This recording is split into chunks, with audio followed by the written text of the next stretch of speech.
धार्मिक पौराणिक ऐतिहासिक कथाओं का संग्रह द माइथोटेल्स यूट्यूब चैनल पर आपका स्वागत है। आज हम आपको इस वीडियो के माध्यम से बताने जा रहे हैं महर्षि वाल्मीकि की कहानी। महर्षि वाल्मीकि का नाम पहले रत्नाकर था और वे रत्नाकर डाकू के नाम से प्रसिद्ध थे। परिवार का भरण पोषण करने के लिए रत्नाकर लूटपाट किया करता था। एक दिन नारद जी और ब्रह्मा जी शिव जी के पास गए और कहा, हमने आज वैकुंठ में एक अद्भुत दृश्य देखा। भगवान विष्णु 4 अंशों में विभक्त थे। हे शिव जी, ऐसा क्यों? शिव जी ने कहा, भगवान पृथ्वी पर अवतार लेंगे और राम नाम के जप से ही व्यक्ति के सारे पाप खत्म होंगे। इसके बाद नारद जी और ब्रह्मा जी एक सन्यासी का भेष धारण करके पृथ्वी पर आए और सबसे बड़े पापी की खोज करने लगे। नारद जी और ब्रह्मा जी डाकू रत्नाकर के पास गए। रत्नाकर ने ब्रह्मा जी से कहा कि आप लोग मुझे अपना सारा धन दे दो, नहीं तो मारे जाओगे। ब्रह्मा जी ने कहा कि हमारे पास कुछ नहीं है, हम तो सन्यासी हैं। रत्नाकर ने कहा कि मैं आप दोनों को मारकर आपके वस्त्र ही छीन लूंगा। ब्रह्मा जी ने कहा कि ये बहुत बड़ा पाप है। ब्रह्मा जी ने बताया, सन्यासी को मारने पर घोर पाप लगता है, तुम ऐसा मत करो। रत्नाकर ने कहा, मैंने तो कई सारे सन्यासियों को मारा है। ब्रह्मा जी ने पूछा कि तुमने ऐसा क्यों किया? रत्नाकर ने कहा कि इस कर्म से मैं अपने परिवार का भरण पोषण करता हूँ। ऐसा ना करने पर मेरे परिवार वाले भूख से मर जाएंगे। ब्रह्मा जी ने कहा कि हे रत्नाकर, तुम जिन परिवार वालों के लिए यह पाप कर्म कर रहे हो, क्या वे उस पाप के भागीदार रहेंगे? रत्नाकर ने कहा, क्यों नहीं होंगे, मैं यह सब उन्हीं के लिए तो कर रहा हूँ। ब्रह्मा जी ने कहा कि तुम घर जाकर उनसे पूछकर आओ, मैं यहीं पर तुम्हारा इंतजार करूंगा। रत्नाकर ने घर जाकर अपने परिवार वालों से पूछा कि मैंने तुम लोगों के भरण पोषण के लिए बहुत लोगों को लूटा है। एक महात्मा ने मुझे बताया है कि ऐसा करने से मेरा पाप बहुत बढ़ गया है, तो क्या आप सब मेरे पाप में भागीदार बनेंगे या नहीं?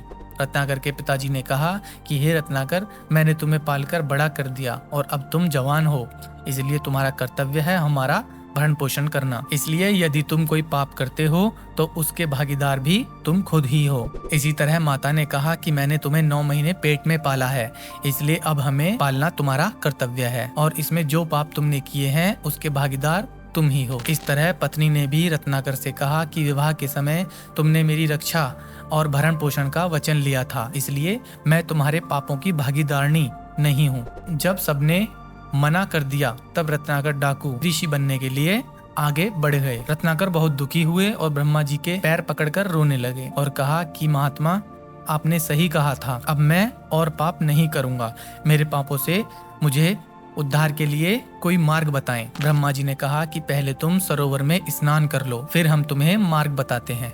रत्नाकर जी सरोवर के पास स्नान करने गए तो सरोवर का सारा जल सूख गया। वापिस आए तो ब्रह्मा जी ने बताया कि तुम्हारे पापों के कारण सरोवर का जल सूख गया। ब्रह्मा जी ने रत्नाकर के सिर पर जल छिड़क कर कहा, तुम अब अपने पापों का नाश करने के लिए राम नाम का जप करो। रत्नाकर एक पेड़ के नीचे बैठ गए, लेकिन उनके मुख से राम राम नहीं निकला। रत्नाकर ने ब्रह्मा जी से कहा कि मेरे मुख से राम नाम नहीं निकलता।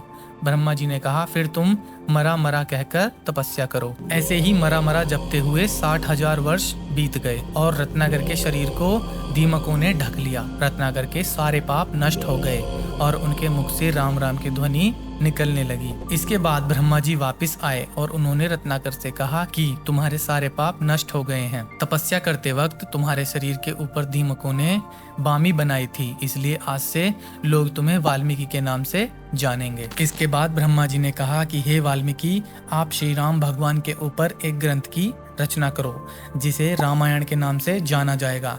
ब्रह्मा जी ने वाल्मीकि जी को वरदान दिया और वहां से चले गए। एक दिन महर्षि वाल्मीकि एक वृक्ष के नीचे बैठकर राम नाम जप रहे थे और उनके मुख से अपने आप ही एक श्लोक निकल आया और इसके बाद वाल्मीकि जी ने रामायण होने से पहले ही रामायण की रचना की। इस तरह रत्नाकर डाकू उल्टा नाम जप कर ही एक बहुत बड़े, बहुत महान महर्षि बन गए। उम्मीद है आपको वीडियो पसंद आई है। अगर आपको वीडियो पसंद आई तो लाइक और कमेंट करके हमें अवश्य बताएं। आपका कीमती समय देने के लिए बहुत बहुत धन्यवाद।